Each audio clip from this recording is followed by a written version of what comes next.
Okay, our speaker today will be speaking about social psychology. This is a topic that I was talking to him before we talked here, that I took back in college. And it was one of the courses I thought for a year that I might major in psychology. And I took a social psychology class, and it just fascinated me. So hopefully his talk will do the same. So, I'm sure it will. What the heck? So, Dr. Caleb Reynolds, he is a visiting assistant professor here at Willamette, where he teaches moral psychology, social psychology, and intro psychology. He is a quantitative social psychologist, and he researches just about any human behavior that can be understood through data. His primary research interests are in moral traits, moral judgment, and decision-making. And he talked to us last year, I don't know if it was spring or fall, but he talked to us last year on moral psychology, and it was a great talk for those of you who were around.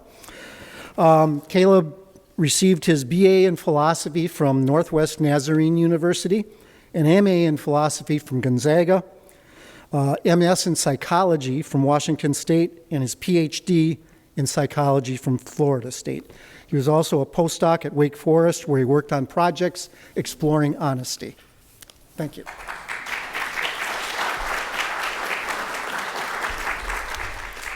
Hey, thank you very much for having me. I'm very happy to be back and talking with you.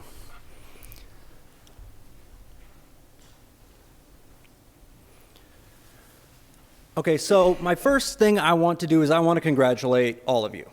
You did something absolutely incredible when you came in here.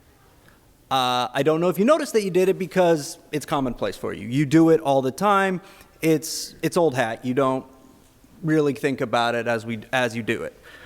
But when you came in here, you were greeted with an absolute flood of information.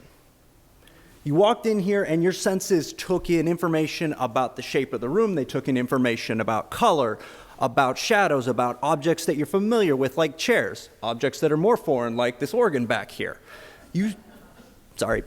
This organ back here.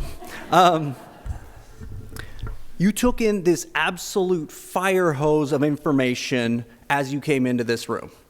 Importantly, that included a fire hose of information about who was in the room. Dozens of people around here, some of whom you know well, some of whom you know less well, some who might be strangers to you, people who vary in every aspect that you can think of. You took in information on all those people like that, right? You may not have even noticed that you did it because this is so commonplace for you. You are so used to doing this. But this ability that you have to take in this fire hose of information from your environment is one of the things that amazes me most about humans. It's our ability to, at a glance, size up an entire huge social situation and know how to navigate it. It's this ability to cut through massive amounts of social information that I want to talk to you about today. And I want to talk to you about it from a framework that we call social cognition. So this is an approach to social psychology that thinks of social behavior in terms of the information processing that has to happen for us to interact with others in social settings. So this includes things like making sense of what we need to direct our attention to at a given moment, making evaluations of what is the case in our environment, remembering critical information and applying it in situations, and recognizing what different social opportunities mean for us in the situation we find ourselves in. So we have this incredible ability that I just gestured to cut through all of this information and know what to do in a complex social situation. And we do this automatically, right? This is not something that we have to carefully think about. We can cut through all that information very rapidly without conscious awareness of the fact that we're doing it. And that's a remarkable trait that humans have. However, those of you who, by a show of hands, who has heard the phrase something like, you can have it done fast or you can have it done right? Is this familiar? Same goes for cognition. Speed is not by itself accuracy. Oftentimes, that ability to rapidly process everything that's going on means that we're cutting corners. It comes with costs in terms of the accuracy of our social cognition. And that trade-off between the speed with which we can make sense of our social worlds and the accuracy costs that we have to incur to do so is what sets up what I titled in this talk sort of the beauty and the bias of social thought. That these two things come together and both make us capable of dealing with the massive amounts of social information in our world, but also make us susceptible to some ways of thinking that we wouldn't necessarily choose for ourselves.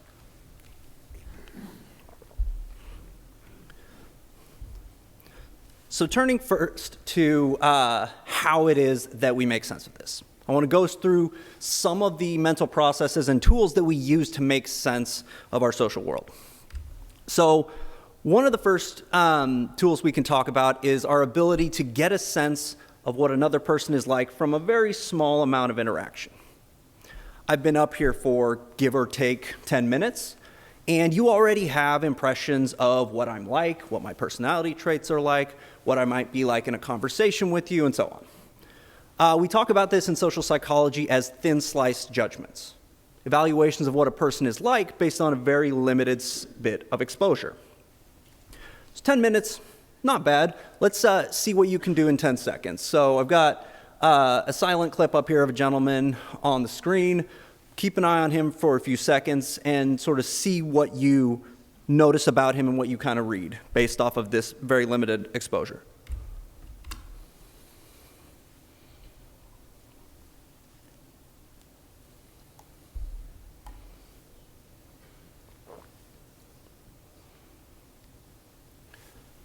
So all you got there was 10 seconds of silence, him gesticulating, interacting with someone else, and moving around.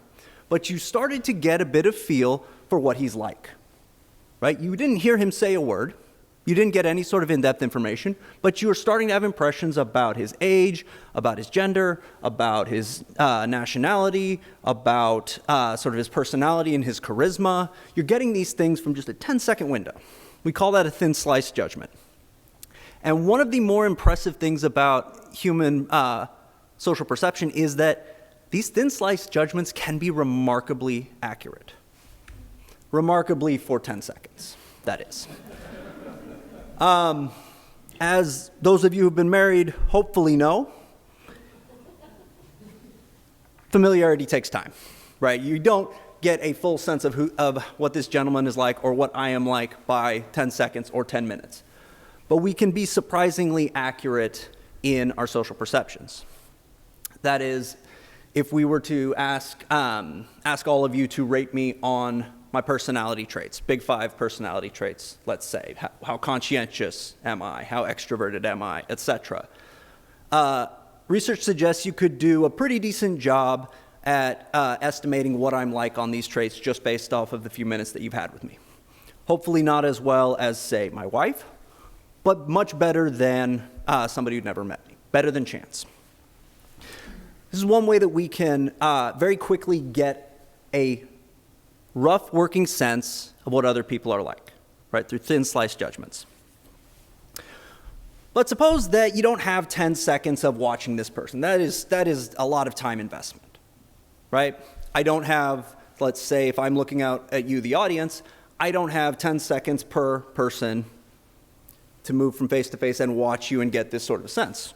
Okay, can I do anything with just a glance at you? As it turns out, yes. I can make, or I will make, inferences based off of just a mere exposure to your face. And I'll do so in relatively simplistic ways.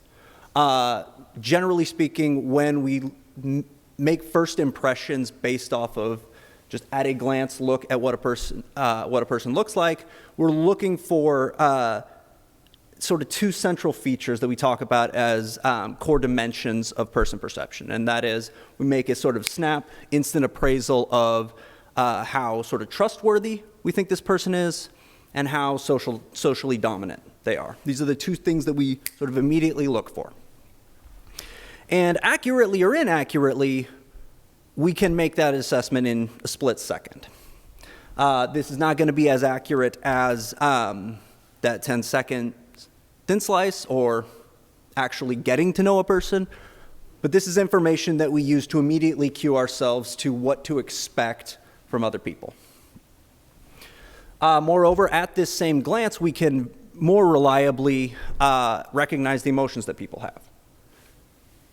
Does the face of this person suggest that I'm about to have some sort of a positive social interaction? Does it suggest that I'm under threat, etc.? Reread this in a snap. Again, just trying to cut through the litany of social information that's available at any given time. At a glance, I've got something to work off of.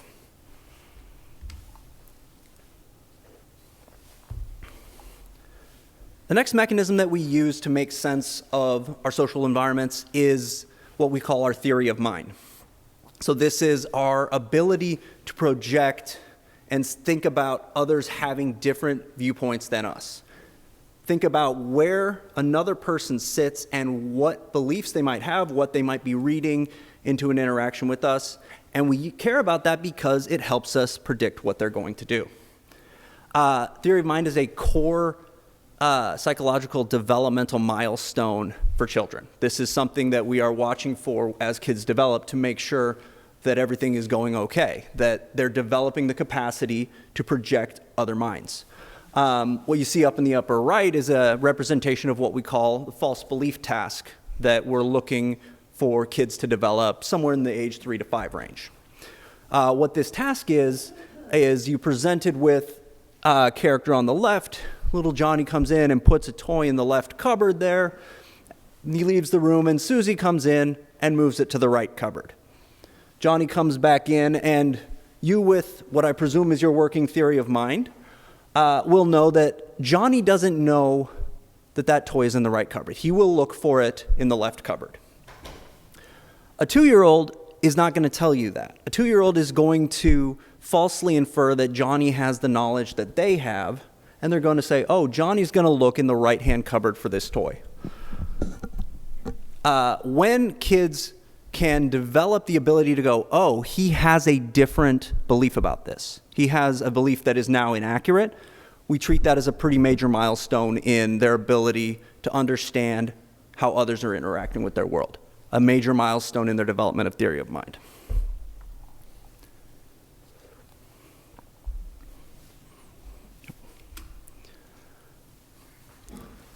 The next way that we organize our social information is through the use of templates and expected patterns. So we talk about these in social psychology as schemas and scripts, where schemas are frameworks that we use to organize information, and scripts are expected patterns for how social situations will play out. So I might have a schema, let's say, for a student athlete in one of my classes. That is, I have a mental framework for the kinds of attributes that student athletes have, how they tend to act, what they tend to do, such that when I come to an interaction with a brand new face in my class, and they come up after the first day, and they tell me, hey, I'm so-and-so, I'm a student athlete, I now know what is the next thing coming out of their mouth.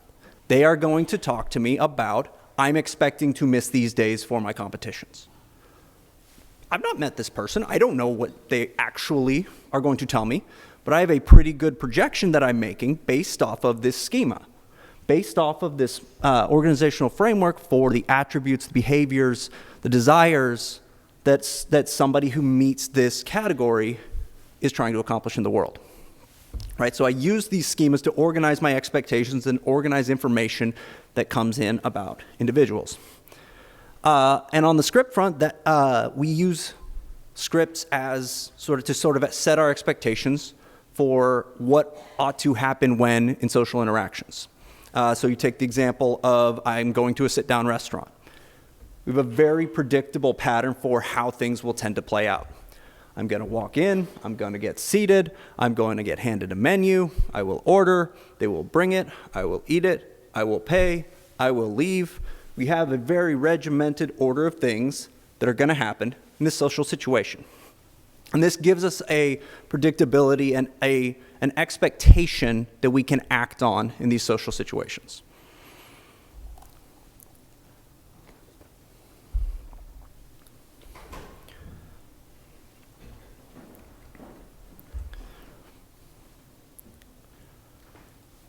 So these first several mechanisms have been all about pure efficiency.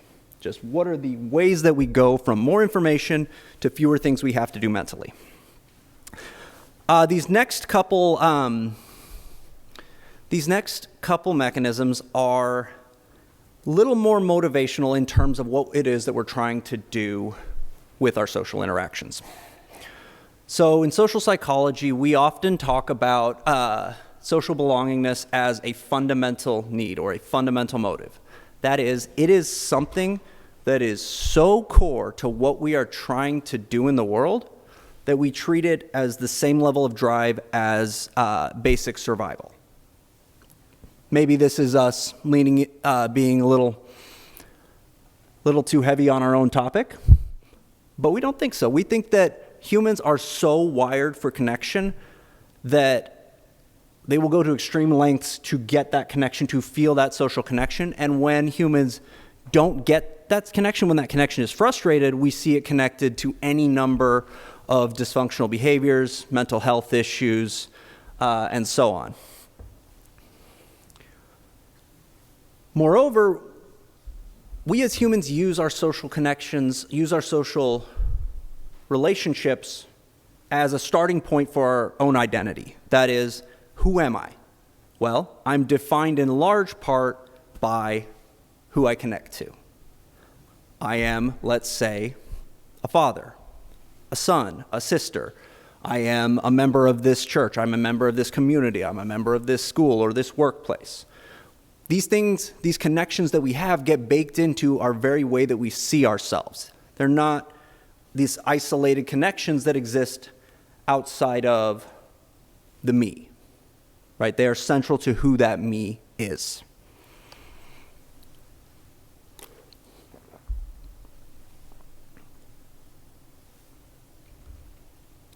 In addition to sort of serving these fundamental motives, our social connections also give us information.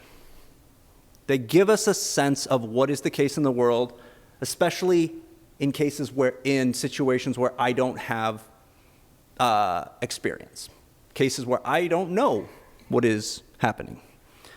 We talk about this in social psych as shared realities. Our social connections that we have with others allow us to coordinate. They allow us to cooperate and do things that we are incapable of by ourselves. So if you've ever done a project with a group that you simply couldn't handle by yourself, this was a level of social coordination required for this, right? You had to engage in an amount of social interaction around what is the case in the world, like what are we working with information-wise, and what ought we be doing? What are the norms for what we are trying to accomplish together? You had to coordinate these things in order to effectively work in the world.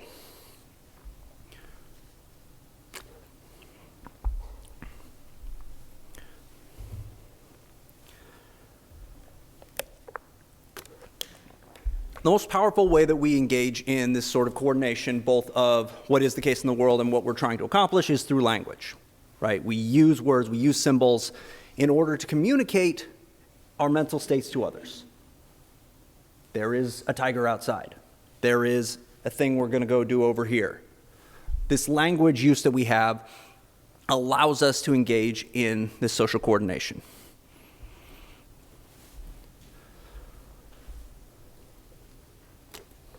And one more mechanism here that builds off of our capacity for shared reality is our use of emotions as our social signals. That is, we use emotions to rapidly cut through the situations we find ourselves in and signal things to our relationship partners. So this can be signaling, I'm happy here, our relationship is good. I'm unhappy, we are at odds. This can be inviting people to do things in the sense of how I respond to you emotionally kind of gives you a limited range of options in terms of what's an appropriate response. If you walk up to me on the street and greet me, and I fix my brow, and I glare at you, and I maybe huff a little,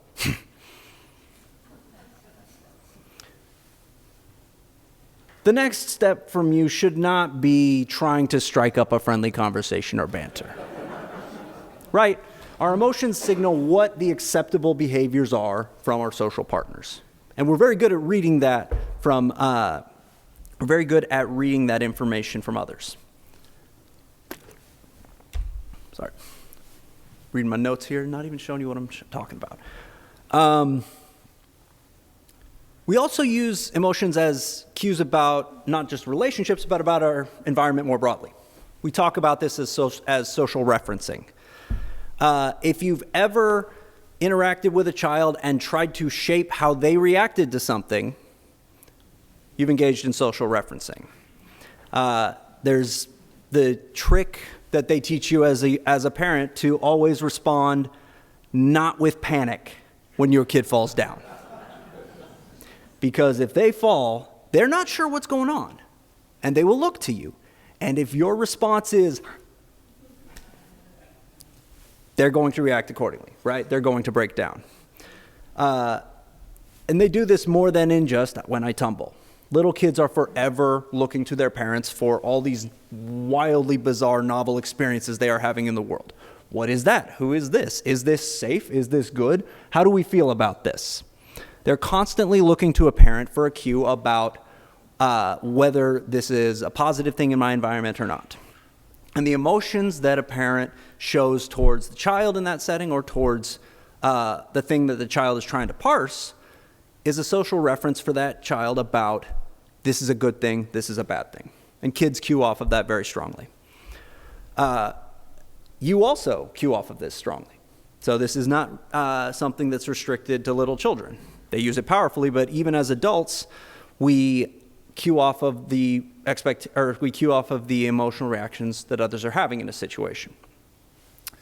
If you walk into a room, say halfway through this talk, and people are happy, people are smiling, you have a different expectation of what's going on than if everyone is sullen or even angry looking. And they're like, what did he say to make the whole crowd angry? Right? You're cueing off of these emotional information that other people are giving you to very rapidly get a sense of the social situation. Right? This is social referencing.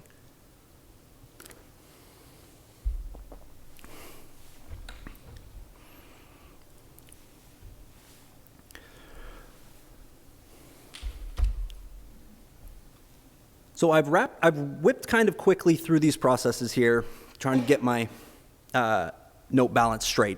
But to put a summary on these processes that I've kind of like laundry listed here. These processes, these ways that human social minds work are fantastic for cutting through that fire hose of information. They are fantastic for making sense of a blooming, buzzing social world with so much information that we couldn't possibly handle if it all came in consciously. Incredible for that. But, as we mentioned before, you can do it fast or you can do it right. And oftentimes, the fact that we lean into these very fast ways of thinking for making sense of our social environment leaves us in a position where those same processes are very highly fallible. That is, they are very prone to systematic errors that we call biases that don't get us where we want to go in our social situations. That is, they are not accurate information for us. So the same things that make these processes useful also come with major downsides. I've kind of run myself here up against the first question section. So I don't know if you would like me to take questions now, do an early break. Beg pardon? Yes. Yeah, no. It's up to you. You can do it now, or you can save it to the end, whichever you. Yeah, why don't we? If there's, yeah, I'm happy to take questions now, yeah, on sort of this information processing as a whole. Questions?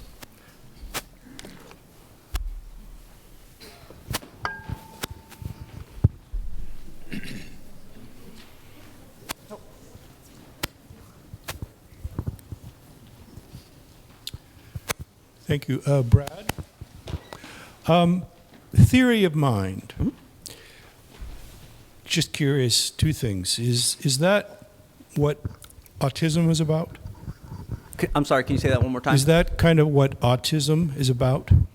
Yeah. So the question, and secondly, sorry. the child who at 2 will not recognize the information that the kid walking back into the room would not have, about what age do children develop that ability to see this occurred, the kid coming back in the room didn't see it, and so about at what age do they develop an ability for that? Yeah. So first off, is theory of mind connected to autism? Yes, very much yes. What you seemingly very accurately heard within there is that a lot of difficulties characteristic of the autism spectrum are difficulties in projecting sort of what other people are thinking, right? Theory of mind is thought of as one of the core deficits that underlie the symptoms we recognize as autism. That is, okay, if these all come from a couple core psychological sources, theory of mind deficits are one of those core sources.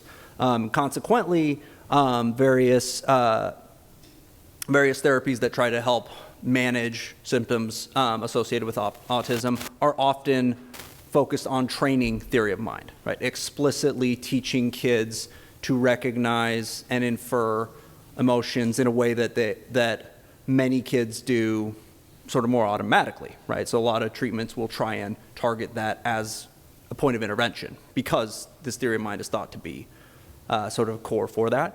And as far as false belief task, when do kids start to become able to do that? Most kids develop that ability sometime between 3 and 5 years. You don't usually see it before age 3. If you're not seeing it by 5, it's starting to be concerning. And it's not the only theory of mind task, but it's a very common one, and there are like task-specific ranges for when those capabilities come online. Does that make sense? Hi, I'm Mark, and I'm curious if there are conditions or criteria that indicate how well people perform in that, like immediate instinctual response or assessment, a situational assessment like that. And then the other thing is who was that guy? Did he think he was Tony Robbins? I mean, who is he, a hustler? That was. The fact that you did not recognize him makes me very happy. Do you know how few GIFs there are online of a speaker that my audience wouldn't recognize? It's like all of them, I'm like, oh, well, scroll, okay, presidents, okay, comedians, okay, actors. I recognize all of these people, so first impressions is not going to work, right? This is a Thai TV actor, I believe his name is pronounced Apo, on some form of a talk show. So that's who that gentleman was. Anybody familiar with Apo? Nailed it. So yeah, it was me trying to find the most obscure GIF I could so that I could actually do first impressions. And the first question was about sort of benchmarking for accuracy, right? How do we know when I say it's accurate? What is that compared to? Was that the question? Yeah. So thin slice judgments are part of a broader project, if you will, within social and personality psychology, understanding accuracy of person perception. kind of regardless of whether that's 10 seconds, that's 10 years, or a lifetime.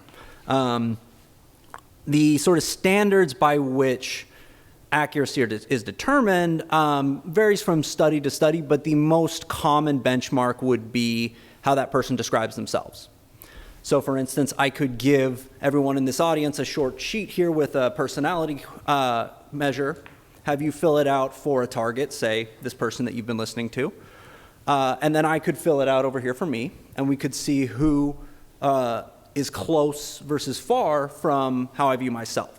And we kind of give the person themselves privileged position in terms of what they are like, right? Under the general assumption that humans have sort of this privileged access to their inner life, so they are in a sense the best reporting source for what their personality is like, right? So usually the comparison would be to that person's self-reports on the same traits that you'd ask somebody to rate them on.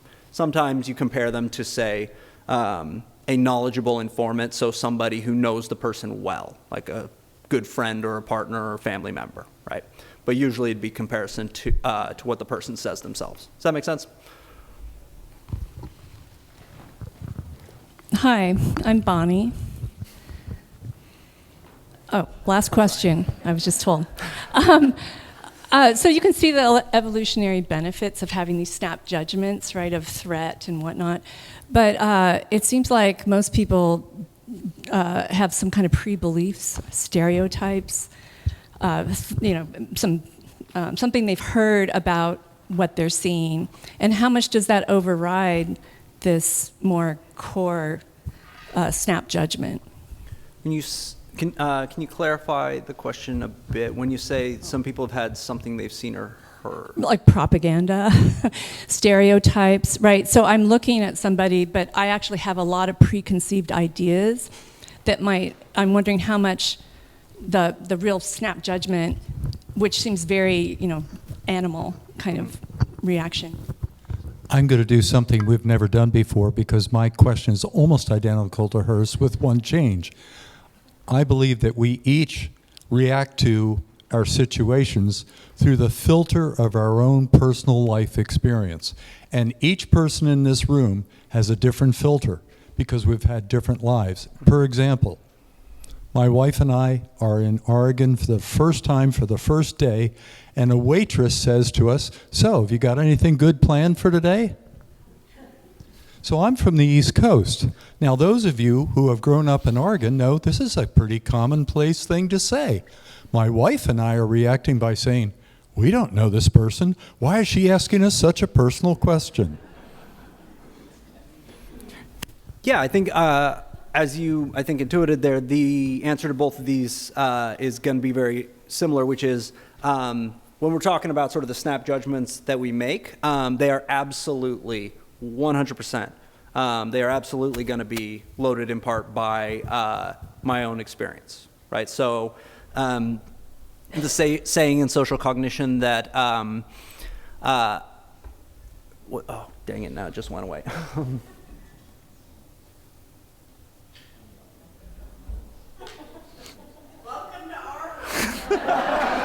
This isn't supposed to start yet.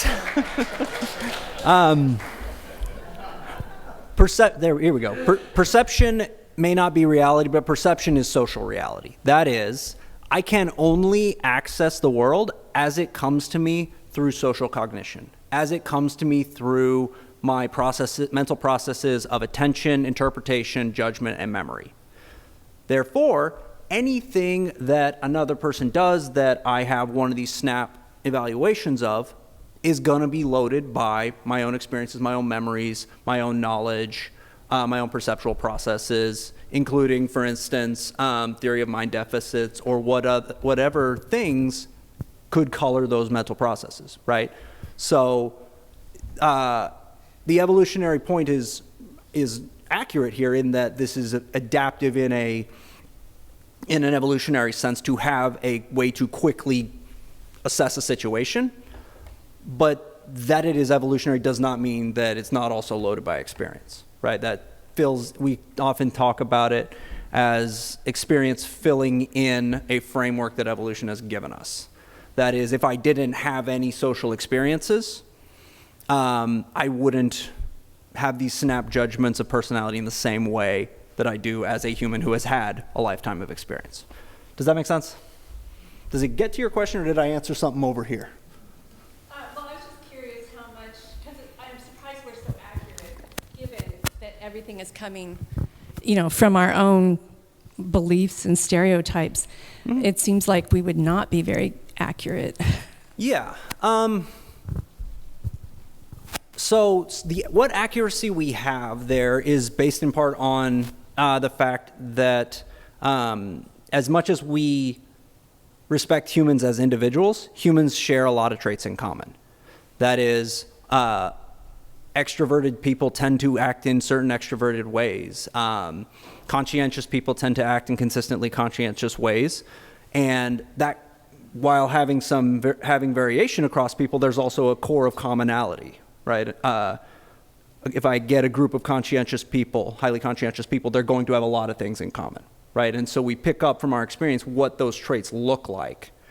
And then when we apply them to a new person, right, it's going to be accurate to the extent that my perception of those traits maps onto reality. Does that make sense?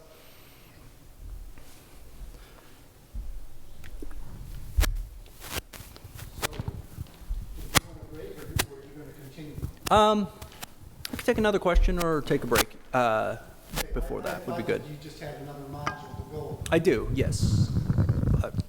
But it's like 2. I've got 2. I don't have 3, if that's what you're asking. Okay, perfect. No. More questions is great. Hi, I'm Ken. I was wondering how you might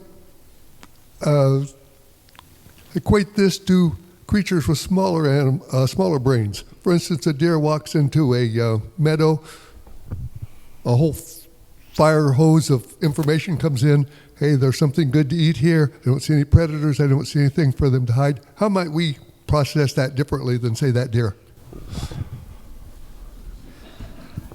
So you want me to solve Robert Nagel's "What is it like to be a deer?" Right, on the fly. Okay. So that's a really tough one for me to answer without the benefit of self-report from the deer. But I would speculate that a lot of, especially the more basic evaluation of, is there a threat in my environment? Where are things spatially? I would imagine that a lot of the same mental things are going on for me that would go on for the deer there. Right? I don't know that I would expect that the deer is capable of perceiving that that actor is high on extroversion. But as far as the basic processes of visual perception, interpreting things in my environment, I would imagine that a lot of that is going to be parallel mechanisms to what's going on in humans. That said, I am neither a deer nor an animal cognition specialist.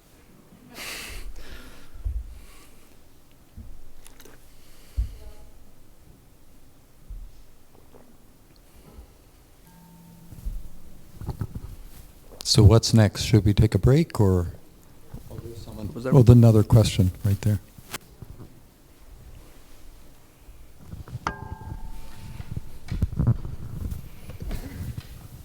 My name's David. And so you've walked into a room, you've made an assessment of the people that are in there. You walk up to somebody that you don't know, and you've made an assessment of them. And 10 seconds later, you realize you are absolutely wrong. What is the healthy way to recover from that? I'll leave it at that. How badly have I offended them at this point? Say it again. I said, well, it depends. How badly have I offended them at this point? What's the healthy way to recover for that? As a general principle, we are not bound to our initial perceptions, thankfully.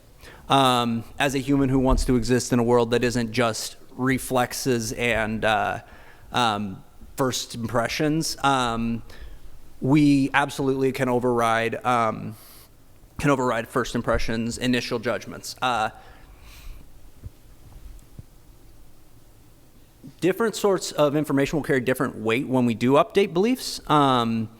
So, for instance, strongly disconfirming beliefs or strongly disconfirming new information in assessing what a person is like will often strike me very heavily, draw my attention to that sort of discordance, and will get more weight than slightly disconfirming information, for instance. So we absolutely will overwrite those initial impressions. They just give us kind of a, if you will, like a working draft of what this person is like that we didn't have before any interaction. Does that make sense? But it's not the case that, oh, well, I'm going to stick with this for forever. Hi, I'm Brenda. I'm just curious, so if you meet a psychopath or a serial killer, obviously they find these people who, probably any of us, couldn't make a judgment that they're dangerous. So is it something in their brain that they are so enhanced that we can't figure it out? Or is there something else going on? Mm-hmm. Yeah, so one is that we are not perfect judges of character by any means. We're better than chance when we meet a person, but we're not, as good as if we got to know them better. So that's one aspect of it, is just there's inaccuracy there, and some people are better at sizing others up than are other people, as you've probably experienced. So there's sort of that perceiver side there. But as far as like the psychopath serial killer side, successful psychopaths or successful serial killers, psychopaths who don't end up in jail the first time, tend to be relatively intelligent individuals, tend to be relatively socially capable in the sense of they're aware of the social norms, they're aware of how people sort of expect to interact, and often will use that to their advantage in terms of sort of hiding their intentions. That is, you don't get to be a serial killer, definitionally having done this multiple times. You don't get to be that if you very clumsily saunter through your first killing and leave this lion's pile of clues, right? So there's almost a selection there that for a person to be in the kind of category that you're thinking of, they have to be somewhat skillful, socially skillful. Does that make sense? And they often will do that by like masking behaviors or by consciously going through the behaviors that are expected.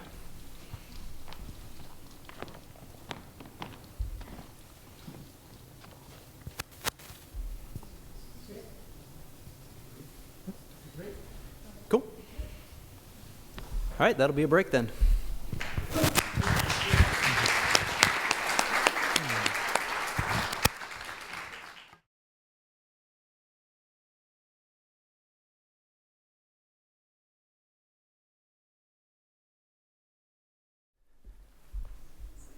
Okay, so I left off saying that these exact same mechanisms that do so much work for us in terms of being able to effectively navigate a complex social world, these are the same mechanisms that can kind of betray us at times, mislead us if kind of left to run amok. If left to their own devices, it's these same cognitive processes that end up producing some of the social outcomes that we recognize that we don't want in our social interactions.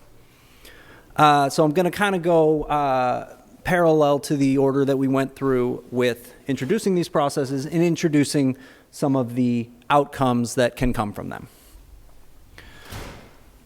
So the first one, going back to those thin slice judgments, right? The same speed that makes them efficient to cut through and get a working model of what a person is like in just a few seconds also makes them prone to what we think of as stereotyping. Right? In social cognition, we frame stereotyping as the application of a group-based schema to an individual. That can get us to accurate information. So you think back to my schema for student athlete, right? My expectation of that first question they're going to ask me is about missing class for their games. Can get me to accurate information, but when we hold to those schemas too strongly, it ends up being what we more commonly talk about as stereotyping. That is, attributing group characteristics rather than individuating ones, ignoring individual information in favor of assigning attributes based on your group membership. And this doesn't even have to happen at sort of the level of conscious awareness, right? So when I form an expectation of a student judgment, this can be cognitively mediated. That is, this can be consciously handled. But in the case of stereotyping and implicit bias, this is often happening without us being aware of it. We just happen to come upon our perceptions of what these other people are like, and we may not always be aware of where that is coming from. Moving it to the more specific case of even that tiniest bit of information, right? We quickly slap labels on people based off of those immediate snap face perception judgments. But when we, again, put too much faith in that, those labels stick. That is, when we don't adequately update our beliefs about what an individual is like with that individuating information, this ends up looking like overgeneralization. That is, I give you a general description based off of that first pattern, and I assume that that is all I need to know. Right? Oversimplification is maybe another way to say that. And this can lead us to ascribe traits to people that may or may not even be there. Right? You look like this, you have this trait. It's very cognitively easy, but at a cost of accuracy.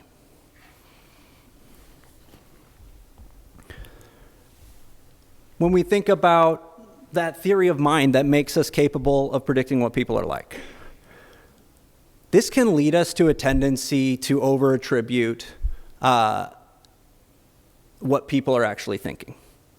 That is, we think we know what others are thinking, and we put that on them even if that isn't what's going on inside their head. We see this show up in a pattern that we call the fundamental attribution error in social psychology. It's a classic. This is the tendency that we as humans have to overemphasize the influence of person factors in producing behavior. Every behavior that we engage in is a function of both what we as a person bring to that situation as well as what the situation puts upon us. That's all well and good to say, but we as human perceivers with social minds tend to really lean into assuming that people's behaviors are caused by what that person is like. So when I run into a person who is glowering at everyone and is just in a generally foul mood, I'm immediately reaching for explanations about this guy's a jerk. Right? This guy has a really sullen disposition. I'm making attributions that are very much about what he is like as a person, and I'm focusing in on that person factor, and because I'm generally unaware of, say, everything else that went wrong in his day when he got caught in a rainstorm, crashed his car, and spilled his smoothie all over himself just on his way to talk to me. Right? I don't have cognitive access to the situational factors that lead to his behaviors, the way that he's interacting with me. So I tend to overreach and ascribe those negative behaviors to him as a person. It's about him as a bad person. Conveniently, I don't do the same for me. We call this the actor-observer bias, that I am very happy to make person-level attributions for negative things that guy did, but when I do negative behaviors, when I am that irritated person, it's very clearly that I stubbed my toe on the way into the building and I have a lot on my mind and this, that, or the other, right? It's all the situational factors in the world. Those are the reasons that I am just as much of a jerk as that guy, right? It's all situational. If they were good things that I did, though, that was me. That was a person. Right? So we have this sort of asymmetries in how we attribute people's intentions and how we attribute where people's behaviors are coming from. This is coming from the same mechanisms of theory of mind that made us capable of predicting other people's actions in the first place. If you call back to those schemas, those scripts, those pieces of information that gave us a sense of how to navigate the world, right? What patterns am I going to see? What sequences are we going to go through in this social situation?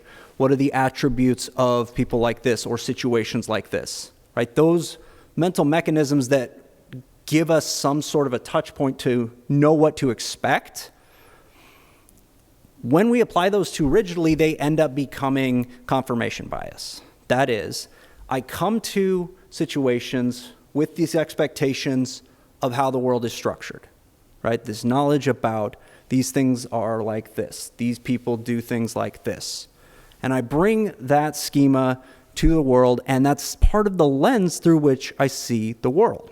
Going back to the point about perception is social reality, right? That's the lens through which I see the world, and I'm going to find ways to make the world fit into that. If I'm too tied to those beliefs, if I'm too unwilling to challenge my own beliefs on that, what ends up happening is that I start looking for the things that go along with that. This is a pattern that we talk about as confirmation bias, where there's three elements to it.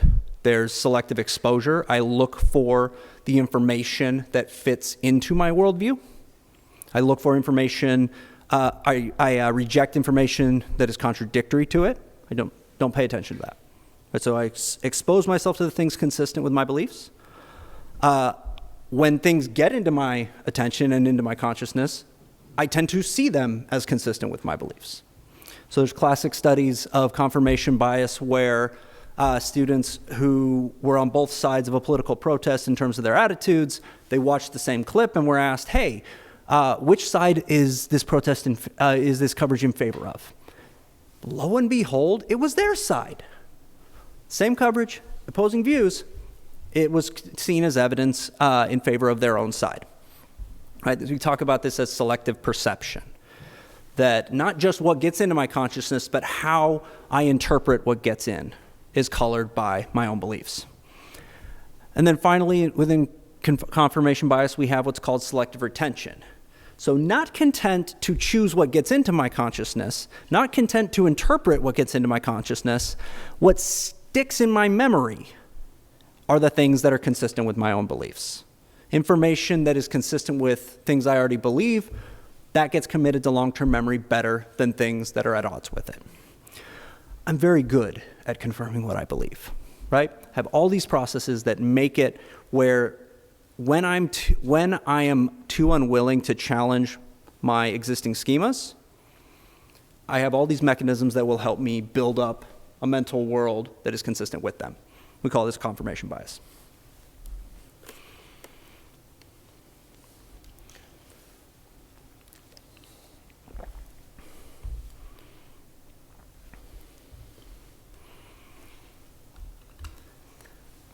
So I said before that this need to belong is a fundamental human need, right? I likened it to basic survival needs. It may be a deep human need, but that same need to bond to close others often helps me to push other people away. That is, if I'm using these motives to belong to this in-group, that often comes at the cost of defining an out-group, making a them in contrast to the us. This leads to any number of sort of in-group, out-group dynamics that you might be familiar with like excluding people who are not like me, showing favoritism to my in-group. And this is robust enough of a pattern that social psychologists can use it experimentally. Let me tell you what I mean. This is an approach that we call minimal group paradigm in social psychology, where I want to study group dynamics. Humans are so sensitive to us versus them, in versus out, groupishness, that I, as an experimenter, can make them into novel in-group, out-groups in a lab. Classic demonstrations of this, for instance, used two paintings, two abstract artistic paintings, and said, tell me which one you prefer. Oh, I prefer this one, I prefer that one. All right, the researcher writes it down, goes to the next person. Researchers being researchers, they did not actually group them based off of their preferences. They randomly assigned them. They said, okay, you are in this group, you're in group A. You're in this group, you're in group B. Participants think that there's some meaningful connection now with these other people in their group. And that's enough for them to start showing in-group favoritism. That's enough for them to start showing out-group antipathy. Humans are wild. Replications of this used shoelace color as a minimal representation. A friend of mine studied this by assigning people to a personality color. You have the green personality people and the orange personality people, and boy, those orange personality people, we don't trust them. Humans will make in-group, out-group at the drop of a hat. It's built off this core motive to be connected, to be meaningfully connected to other people.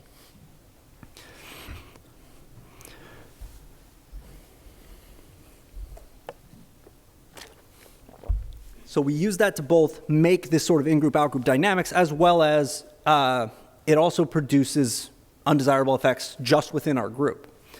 So one of the ways that we see this show up within groups is in what we talk about as groupthink. So this is historically in social psychology studied in the context of jury deliberations, where you've got a bunch of people who are in a sort of socially tenuous situation, right? We know each other somewhat, not great. And we're going to go and we're going to, as a joint group, we're going to make a very weighty decision. Has really big implications for somebody.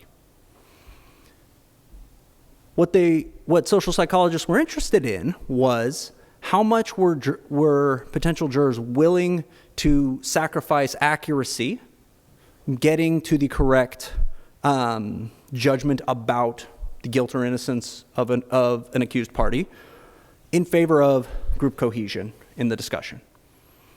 And what they found were various mechanisms that would lead small groups in discussions like this into patterns that we now recognize as groupthink. That is the tendency to sort of suppress pushing back on the group, the tendency to go along a bit in order to preserve group harmony.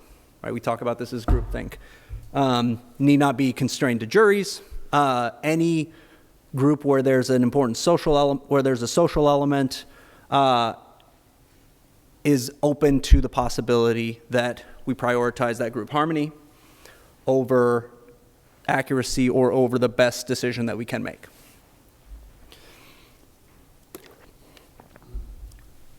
Similarly, this same sort of need to belong tends to motivate people to act as other people are acting. We call this conformity. Even in the absence of being told what to do, people will align themselves with the behaviors of those in their social group. The study of this in social psychology was greatly motivated by World War II and the Holocaust. How is it that everyday people can participate in great atrocity? This question sparked some of the biggest lines of social influence in social psychology research, including conformity. I don't have to be told what to do. I will go along for social reasons.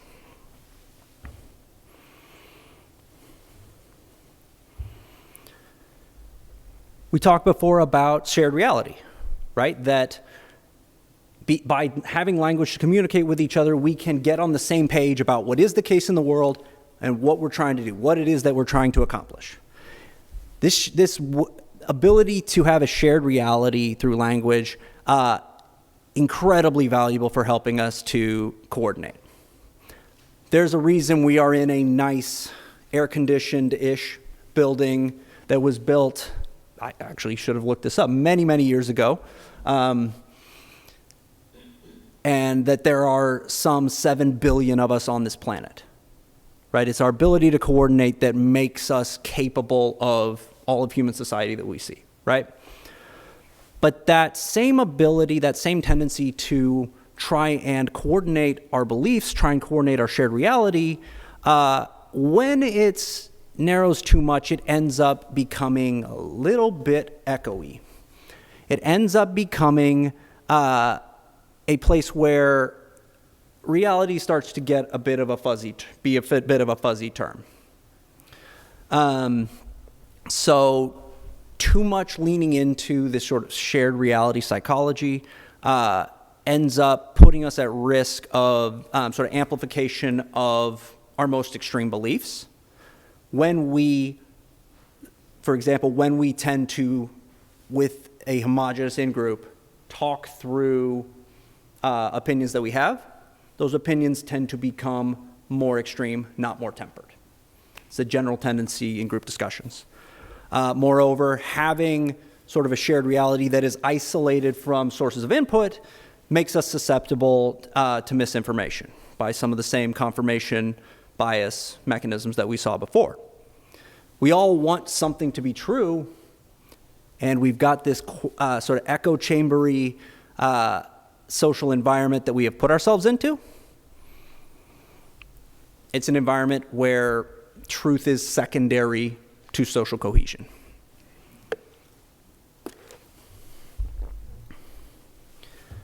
And then finally, turning back to the emotions that guide us socially. Right? We said that they give us information about what is the case in the world. We said that they give us information about how we ought to interact with the other who is emoting towards us. But in the same way that they can guide us socially, they can also distort our perceptions. My perception of other people is not just a function of their emotions, it's a function of my own.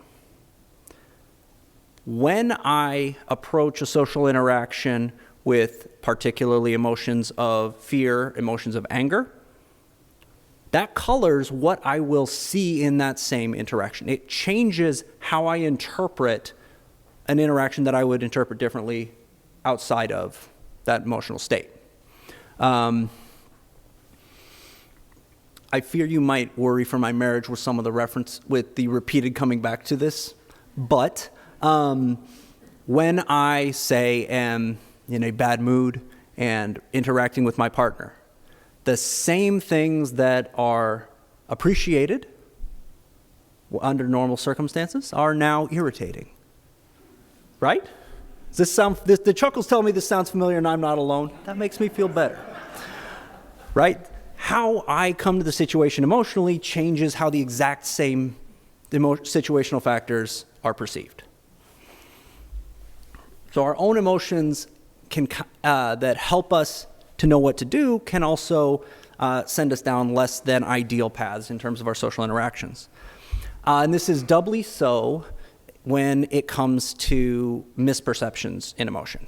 So one of the realities of the modern world is that we interact with a far broader variety of people from far broader variety of cultural backgrounds than we would have 50 or 100 or 300 years ago. One of the things that comes with is cultural differences in how emotions are expressed. While there are similarities, there are strong similarities across cultures in how we express emotions, different cultures have different norms about when is appropriate, what are the appropriate ways to show an emotion, and to the extent that I expect a certain set of norms and someone is not acting in accordance with that, we get a distorted interaction. I don't read accurately what they want out of this situation. They don't read accurately what I want. We misread each other because of this sort of ships in the night expectations.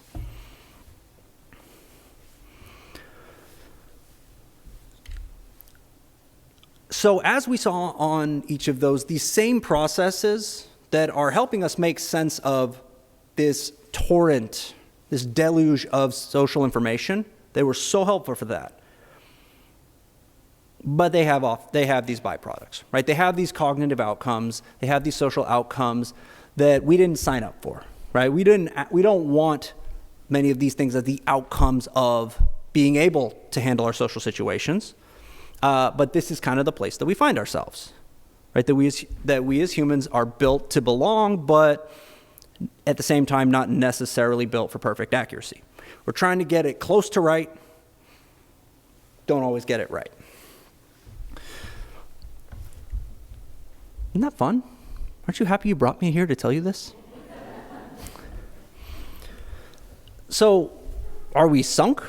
This is kind of the gist of how the first half of my social cognition chapter goes in the spring. I get through all this kind of stuff, and students are like, well, now what? What do you want me to do with this? What do you want me to do with all of that? No, I do not believe we are sunk just because of this. And at its root are some of the things that were gestured at in the first question and answer period. The reason we are not sunk is because efficient thinking isn't our only kind of thinking. That is, we can deliberately challenge the fast, quick, rule of thumb type thinking that characterizes much of these processes that I've laid out for you.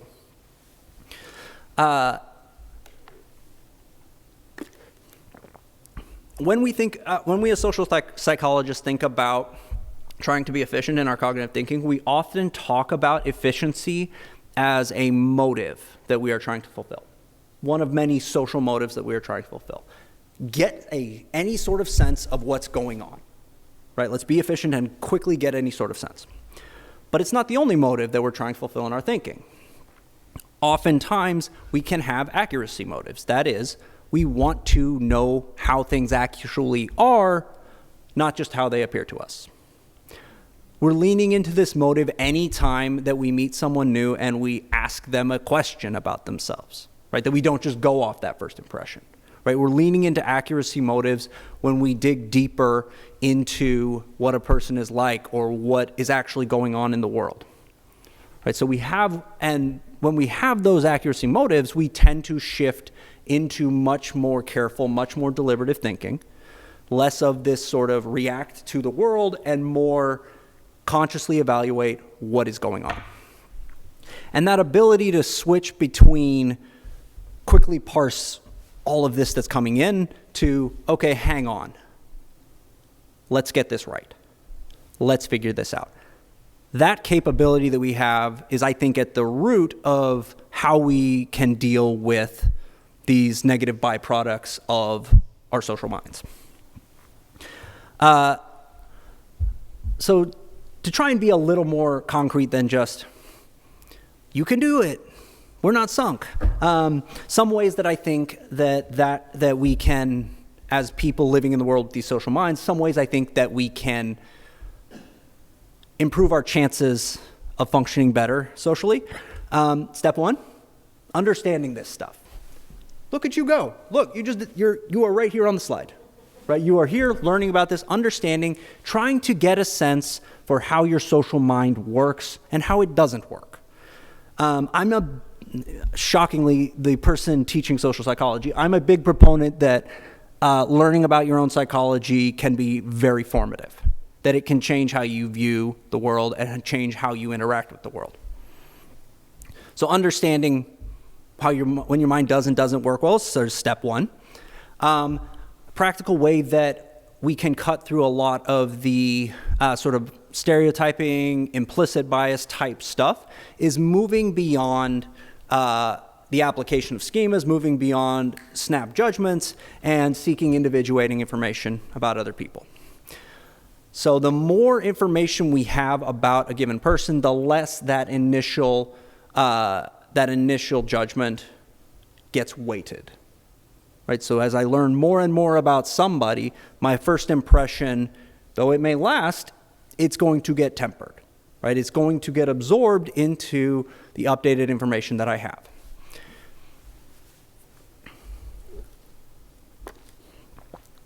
This has the extra side bonus that seeking individuating information like from the person themselves, so actually conversing with people, promotes social connection, right? So you're also hitting social motives in addition to accuracy motives to the extent that this is information that I'm actually seeking from you, the person I'm trying to perceive. The third recommendation that I think would help on this is this is not novel on my part by any means, but cultivating sort of a broad information diet. So because we live in a world where we have minds that are so good at picking out information and keeping information that's consistent with our beliefs, this whole confirmation bias mindset, we have minds that do this, and we have a world that is like tailor-made for that, right? We don't have the sort of common information sources that we had, 50, 70 years ago, where you had very limited ways to get information about the world, right? You had these papers here, you had these exact TV stations with the news that came on at the same time, and we all had the same information coming to us 70 years ago. We don't have that now. We have an utterly overwhelming amount of places to get information that is very much tailored to what we want it to be, right? You talk about partisan news coverage, you talk about algorithmic forces on social media, you talk about getting news by seeking it out. So like when I go searching for a news story, I'm actively engaging in seeking behavior here that can be colored by my own expectations and biases, right? So cultivating broader sources of input about what the world is like is, I think, a really valuable way that we can combat this. I'm happy to talk specifics on some of these, what I think that looks like during the Q&A. And then as a general principle, I'm a big fan of not trusting yourself. Not a fun way to go through life, but challenging yourself as frequently as you can on the beliefs that you're taking for granted. Whether it's beliefs about a specific person, beliefs about general beliefs about the world, beliefs about events, challenging yourself when you find yourself just assuming, right? When I haven't actually thought something through and I'm just receiving it as true, challenging myself on that. I often talk to my students about this in terms of intellectual humility, recognizing that I don't have perfect knowledge. I don't have a mind that is perfect at seeking out what is actually the case in the world. And so trying to challenge myself on that. But at root, I think that we got to remember that we have to appreciate our social mind for what it is. Our social mind is the product of 3 pounds of fat, protein, and water. You put some electricity in it, and you somehow get a coherent conscious experience out of that fire hose of information that you are running into every moment of your waking life. It boggles my mind when I think about it, that we are capable at all of conscious, coherent experience in a world as full of sensation as this is. It's one of the things that just leaves me gobsmacked about humans, and kind of gives me chills to think about. Right, that we are managing all of this with this kind of architecture. Maybe cut your mind a little slack, right? We're doing okay. We can do better, but this is our starting point, so we're doing pretty okay. That's what I have for you, and I'm happy to talk more.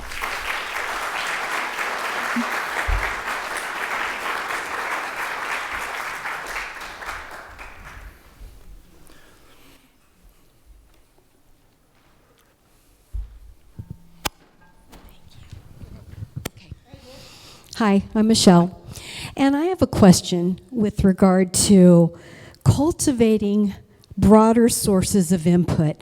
There's an organization called, God, I'm forgetting it, a group that gathers people of different political perspectives, and it's looking for common ground. And sometimes it's hard to get people from different groups to come together. What is keeping some people from coming and others from attending, and not trying to reach some greater common ground amongst us, wanting to stay separate? So what is basically why, so if we have structures for this, like why are people not taking advantage of it, is kind of how I'm hearing it. You got to want to. It feels very good to be right about everything. I would know. It feels very good to be right about everything, right? It feels very good to feel like I and my in-group have a coherent, cohesive worldview that describes everything that's going on, and those people over there are misinformed at best, malicious at worst. That's a very easy place to be. I'm not challenged in that spot. I'm in the right. I know what is up and down. It's cognitively efficient, to put it simply, to be in that place. So the ease is one big issue there, right? You have to want to stretch yourself and be challenged in order to put yourself into those kind of situations, right? So there's that side of it. And then the other side is just there's a kind of a, if you will, kind of a purity mindset around political groups in particular right now, that you don't contaminate yourself, if you will, by these ideas over here. Now, this is not to say that most people hold these views, right? This is not even to say that a large proportion of people hold these views, but there are loud and amplified voices that object to any sort of cross-partisan productive conversation, right? And that I think can, one, tell people it's not okay to do this. Our group does not participate with those people. We don't negotiate with them in Congress. We don't engage with them socially, right? So it tells us we don't interact with those people. And why would they? They don't know what's going on, right? They're misinformed at best, malicious at worst. So I think those are the sort of two things I would point to, is this sort of purity mentality that is kind of crystallized around political divisions, as well as the cognitive efficiency side of it's very nice to have it all together and not be challenged. So I don't want to.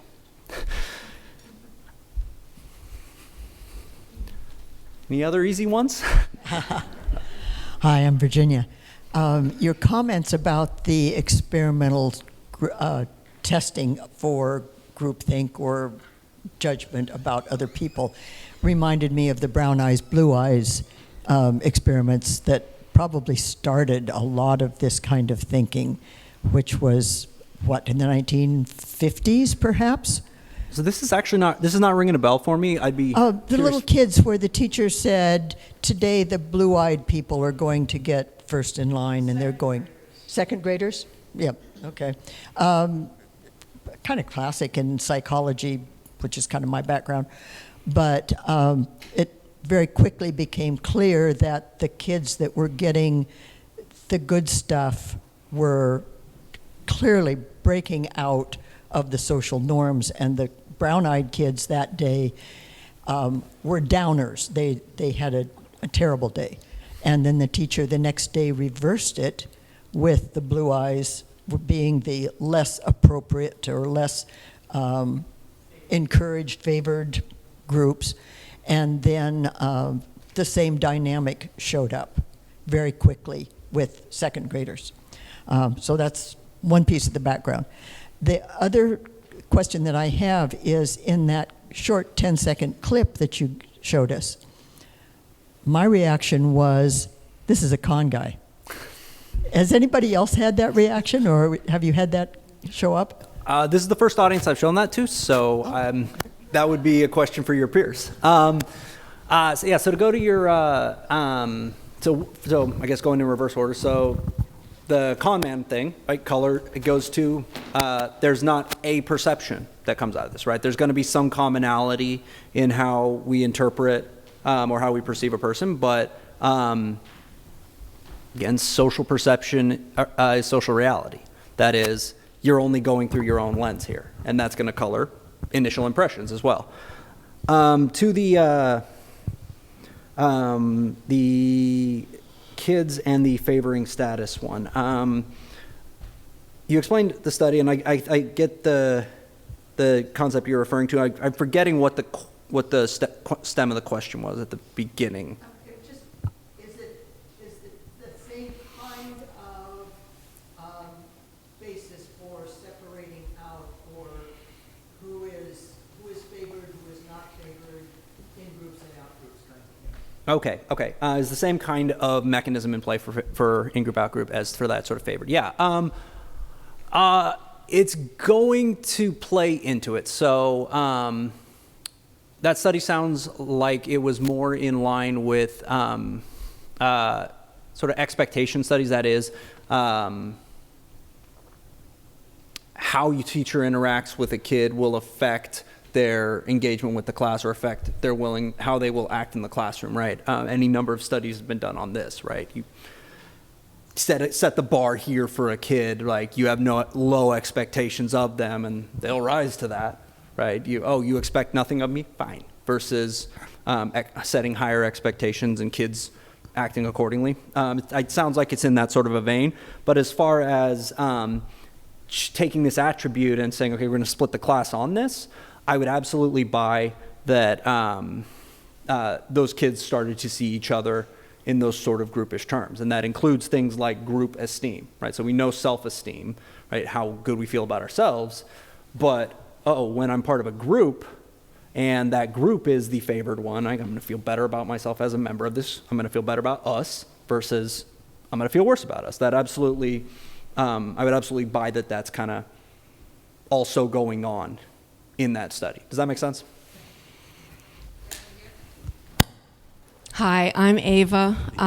Just wanted to say about the con man thing. I thought he looked like a really nice, kind, gentle person, so it's I'm probably the only one that thought that. But my question is, your steps for dealing with bias, they are kind of like speaking to the choir. For the people that are already open to doing those kind of things. Mm-hmm. Is there some kind of psychological method that you could use that are steps for people who are closed-minded to make them feel more comfortable opening themselves up?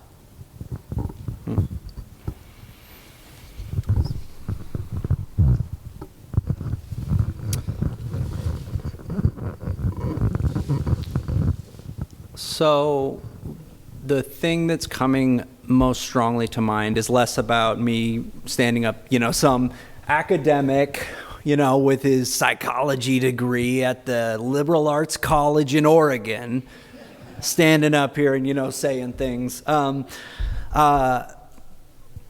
What comes to mind is the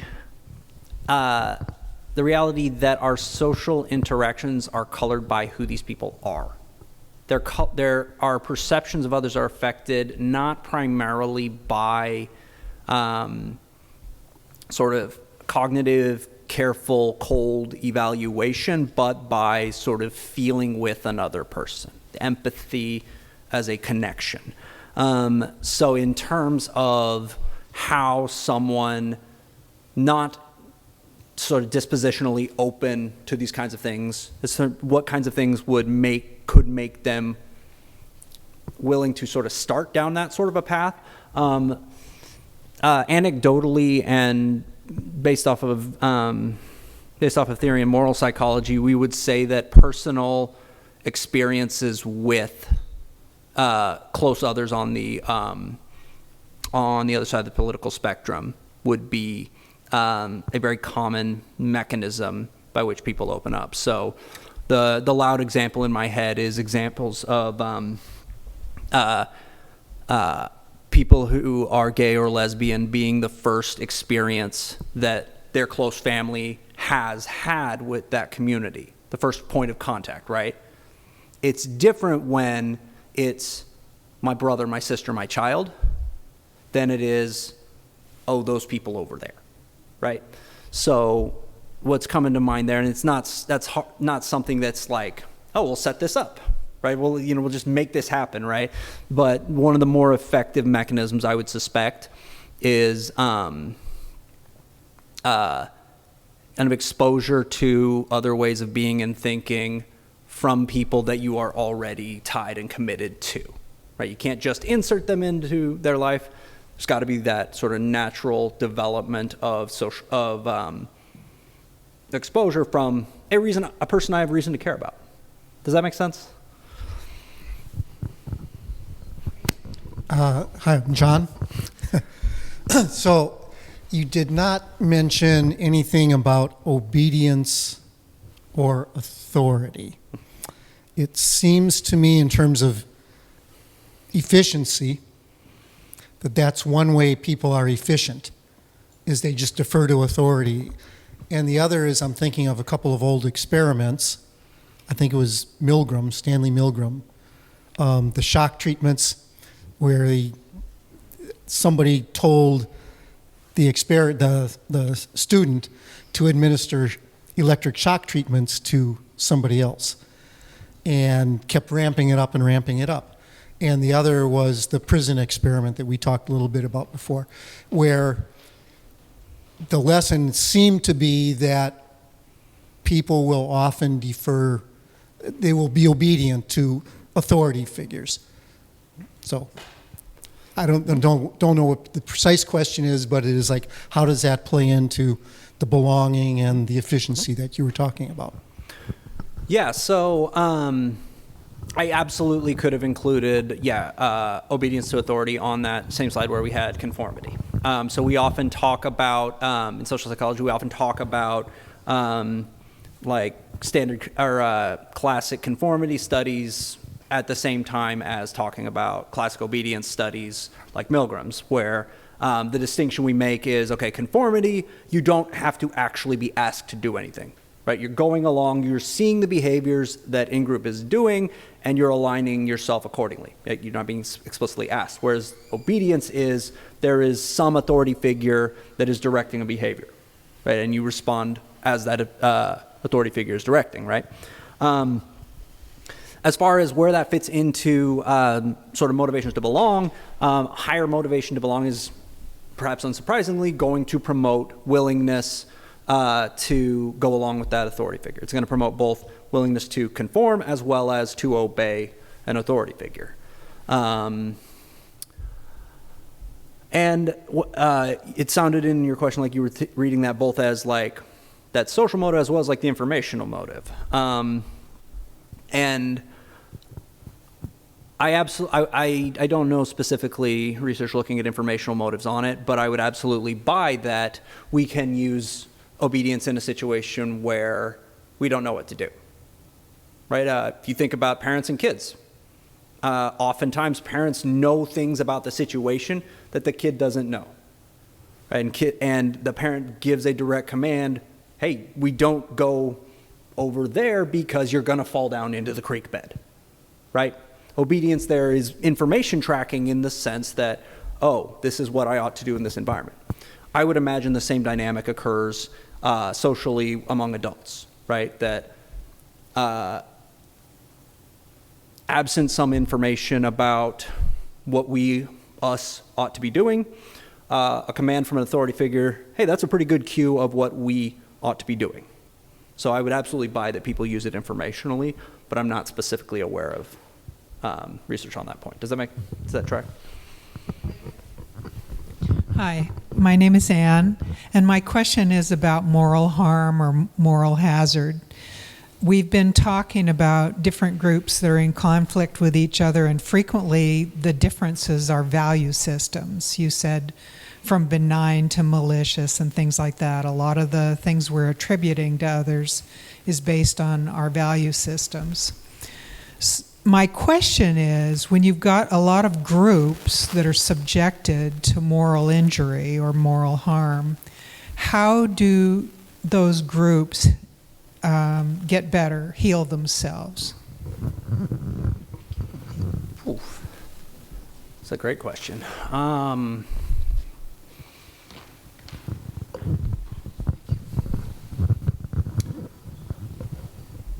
So some of it is going to depend on the type of moral injury, type of moral harm that is occurring. So to the extent that the groups themselves sort of remain intact and can interact with the groups that have done the harm, that is how I'm thinking of, say, rather than generational offsetting. So for you can contrast, say, conversations about reparations for slavery, right? You've got groups generations removed from the initial harmful acts, right? And it's kind of odd to some people in the conversation of, okay, how do we reconcile about this when we're not the ones who are involved, right? That's different than when the groups are still when the groups still exist as groups and can interact. Reconciliation activities can, as far as making up for some of the harm and damage, as far as actively trying to rebuild social connections, that can be useful. It doesn't take away the harm, obviously, but as a way to move forward. So I'm thinking in particular of interventions that they tried to do, or community rebuilding that they tried to do in apartheid South Africa, right? People who had gone through this process with their neighbors and now trying to, rebuild their communities. Or I'm thinking of Sri Lankan civil war, right? You had neighbors who now are, after the conflict, are trying to rebuild their communities together, right? So in those sorts of settings, I think that there's more obvious possibility for path forward because you can lean on the sort of psychology of how do we heal from individual harms, right? So when I do harm to another, there are certain things that have to happen for us to reconcile, as far as like me acknowledging my wrongness in this, me acknowledging the harm that I did, me trying to, as much as possible, make up for the damage or fix the damage that I did, right? There's certain things that have to happen when I reconcile with someone that I've wronged that transfer to group settings when those groups are sort of coexisting in time. It's less clear to me how that translates when we've got generational separation. I'm not sure psychologically how that works. Does that get anywhere helpful? Hi, I'm Dean.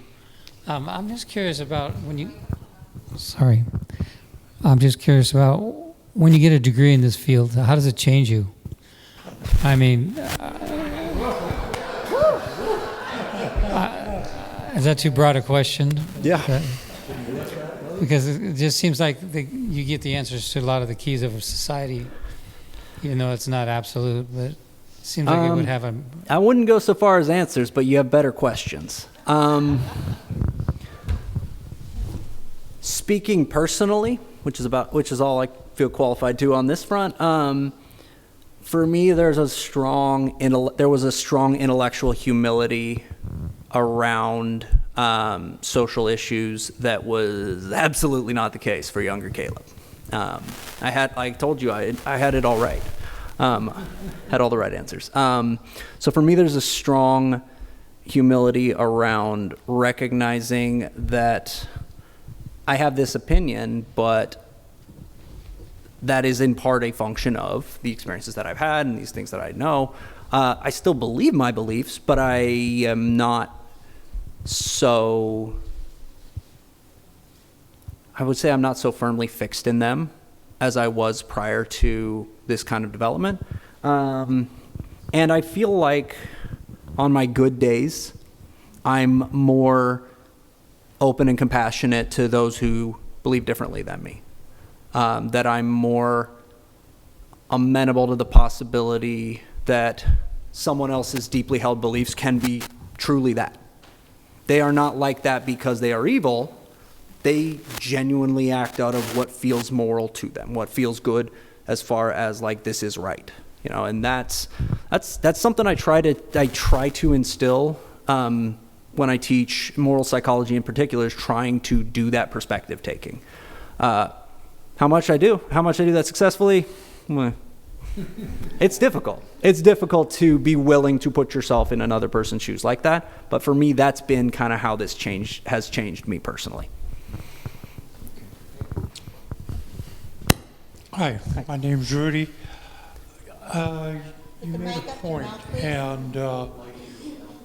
and I'm at that point where I grew up, and up until, I don't know, digital age, I learned to trust information, new information. And I ran into a book today that I really find fascinating. It's not fiction. And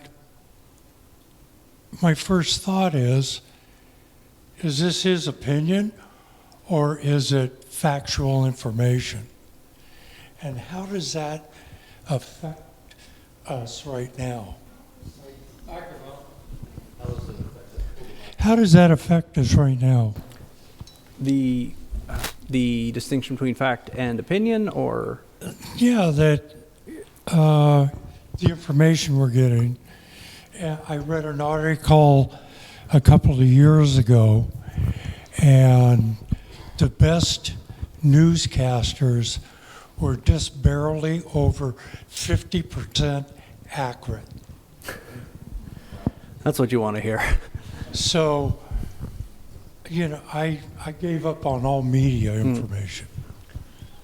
So how do we deal with what seems to be extremely variable quality in the information that people try to convey to us? How does that hit us in this environment?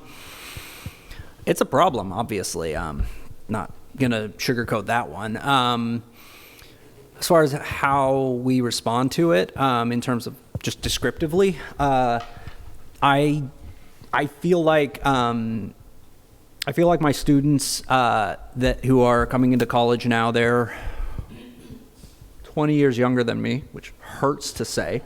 I've not come to terms. They're 20 years younger than me. They're closer to me in age than I am to some of you in age. Not pointing at anyone.